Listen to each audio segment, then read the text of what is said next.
Hey everyone, and welcome back to OntarioCyrptids. For you moon watchers out there, Saturday night you can see the harvest moon, and it should be spectacular. Since I record these episodes on Saturday, I'm going to try and capture it tonight. I hope that we don't have any clouds in the night sky tonight. Otherwise, I'm not going to be able to capture it. I will post in the community tab to inform you all to head outside tonight to see the harvest moon. All right, moving on. Today we have two accounts from 1877 and another special story from Chris Luman. I had found an old article posted on Reddit regarding a giant being captured in Alabama back in 1877. I did some digging and I found the actual story that corroborates the old newspaper article. Okay, if you have an encounter story that you would like to share, then please forward your stories to OntarioCyrptids@gmail.com. I would be honored to share your story with like-minded people. Go grab yourself a beverage and get cozy in your favorite spot and sit back and relax.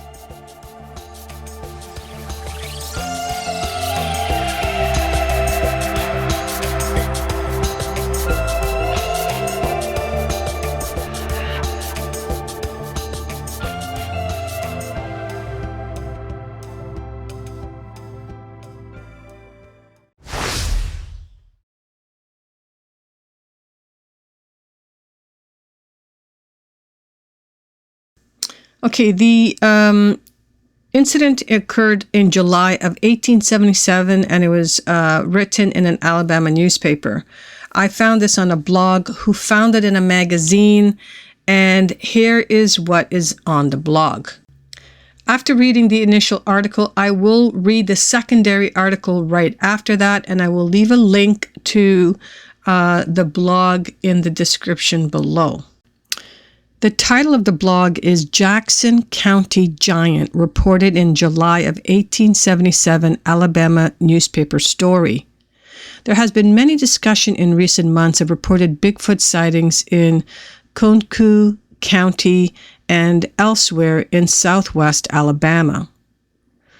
Bigfoot reports in our neck of the woods are apparently a relatively new thing.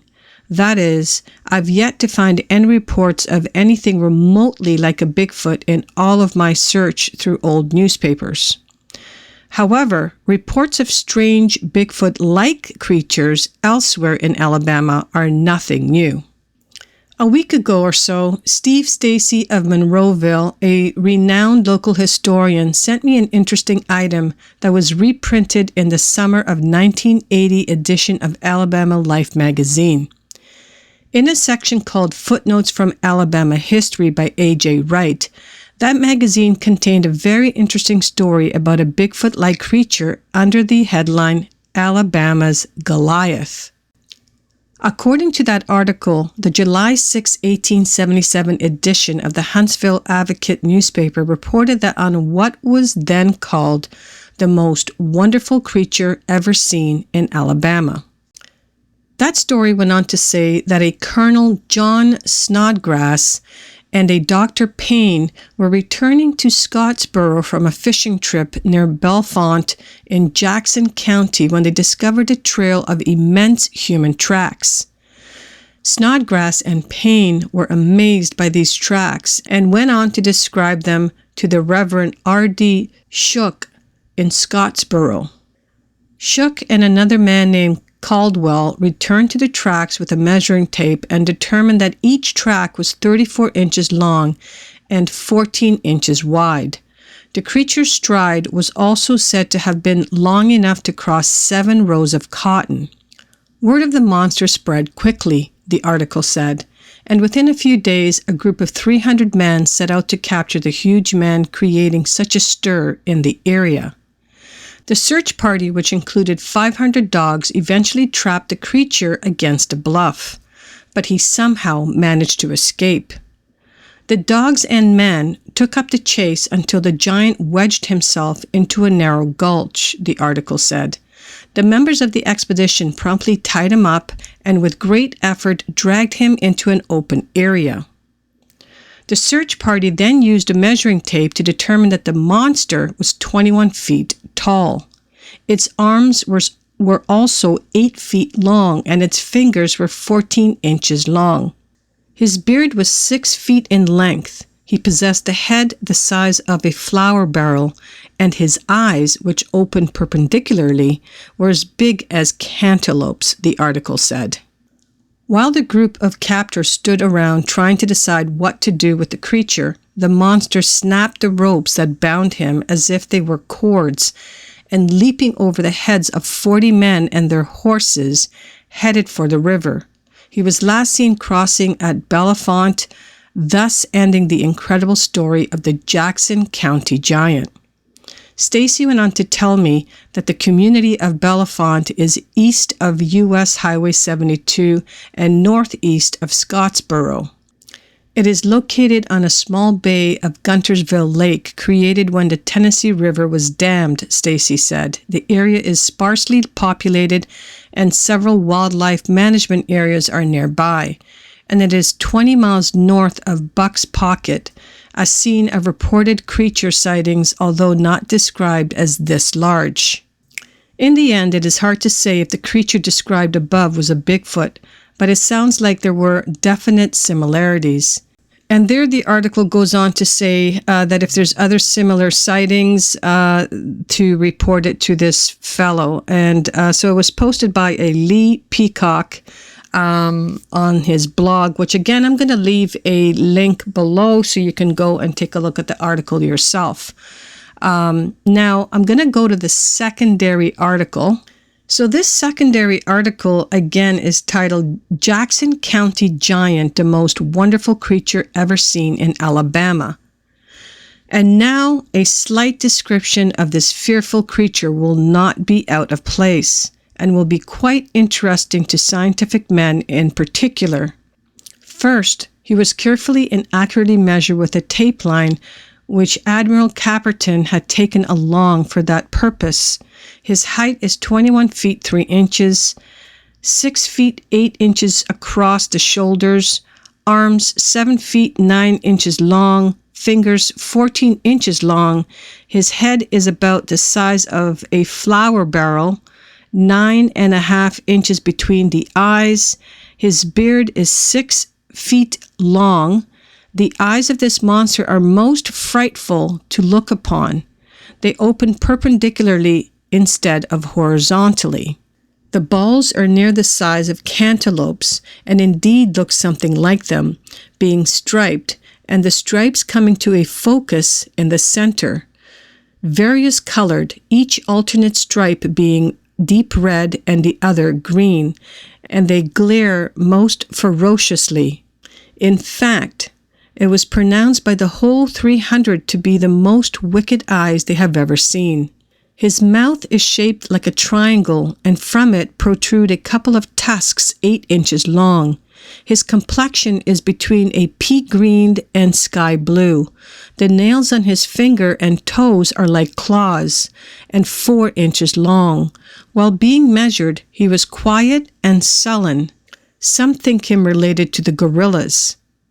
And that is the end of that article. And indeed, this one substantiates the other article, but with greater detail of what this creature looked like. Very, very interesting. And you do have to wonder what in heaven's sakes they tied down and measured.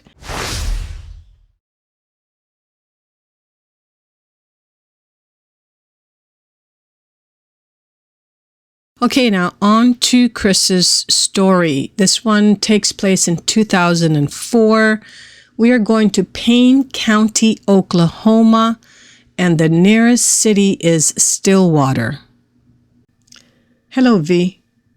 Due to the fact that I don't have permission to use their names of the people involved, I will use code names of the folks involved so I can keep their privacy. Back in 2004, I had a close associate who was going through a messy divorce. He approached me to buy some of his antique firearms so that he could pay for a lawyer and try to pay off his blood-sucking she-devil ex-wife. I bought a total of 5 guns: a cap and ball Colt revolver, a Smith & Wesson lemon squeezer, two black powder muskets that were in the Civil War, but I don't recall the maker of the muskets, and a Winchester 30-30 that was manufactured in the 1880s. I bought the guns more of a buddy-buddy pawn type deal, that when he had the money he would buy the guns back. But a month later he informed me that he didn't plan on buying the guns back, that they were mine to keep. Not long after I took the guns home, I began to see shadows out of the corner of my eye. I thought I was seeing things, just part of my overactive imagination, but one night while my fiancé's parents and little sister were eating supper at the kitchen bar, we all seen a shadow of a man walk through the kitchen and into the room where I kept the guns in the safe. It was her little sister that broke the silence with a, "Did you all see that?" We all seen it, but we didn't want to admit it, but we all seen it. A week later, I was feeding my horses and my fiancé was getting ready for a long overdue date night when I heard a shriek come from inside the house. I looked up to see S walk onto the front porch. She was visibly shaken. She said she had seen a dark form watching her from the doorway while she was getting dressed, and the form turned, walked into the room where the guns were kept. I didn't want to admit that maybe one of those guns may have been cursed or at least have something clinging to them from the great beyond. I told S that maybe we had a gas leak and it was causing us to see things. I knew that we didn't have a gas leak though. Just a few days before, the insurance inspector gave the house a thorough inspection and no gas leaks were found. We went on our date, and when we came home, I could sense that something was out of place. Like my privacy had been invaded, but it wasn't until the next day that I found that some important paperwork had been strewn around my home office, and a can of snuff that I kept in the freezer was laying on top of my desk with a layer of frost on top of the lid. I glanced up, and I could have sworn that I heard something move inside the gun safe. I knew right then that I needed to move that safe to somewhere else.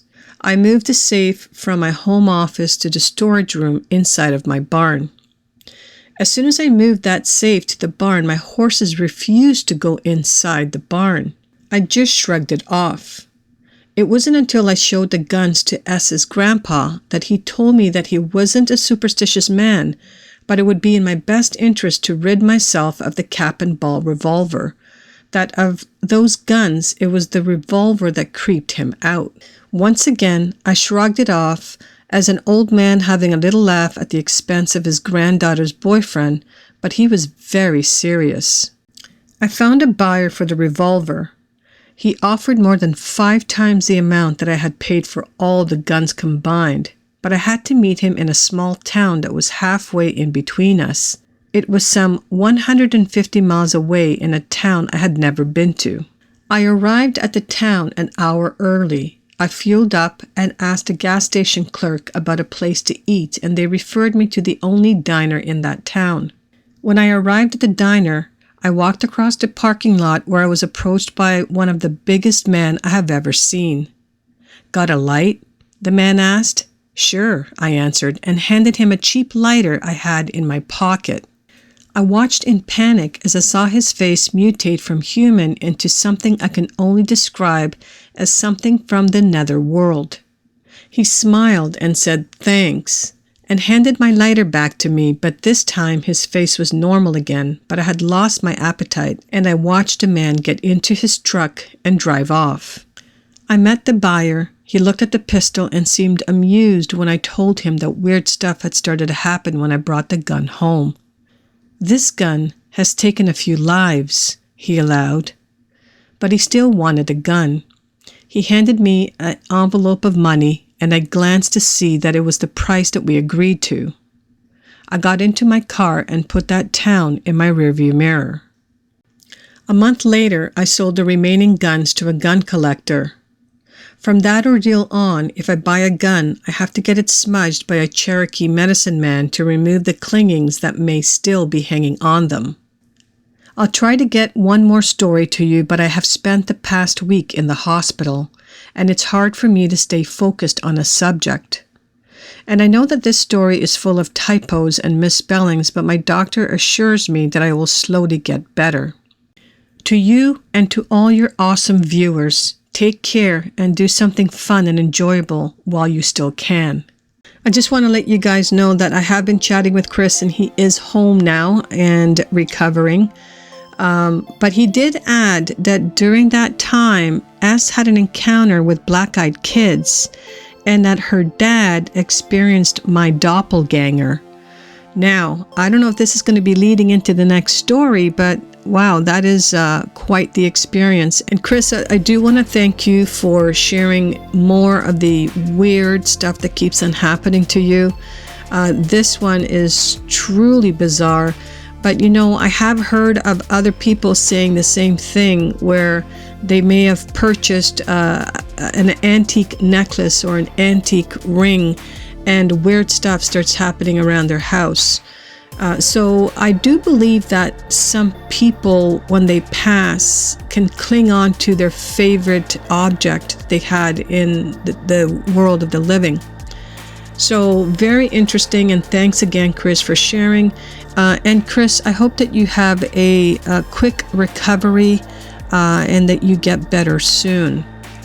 And again, thank you. Thank you so much for sharing. I really appreciate it, and I know my viewers appreciate it as well. Oh, and why don't you recover first before you send me your next story? I don't want you to, overburden yourself with getting a story to me when you should be focusing on your health.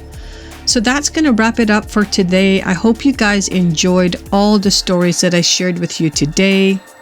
If these stories reminded you of an encounter that you may have had and would like to share, then please forward your stories to OntarioCyrptids@gmail.com.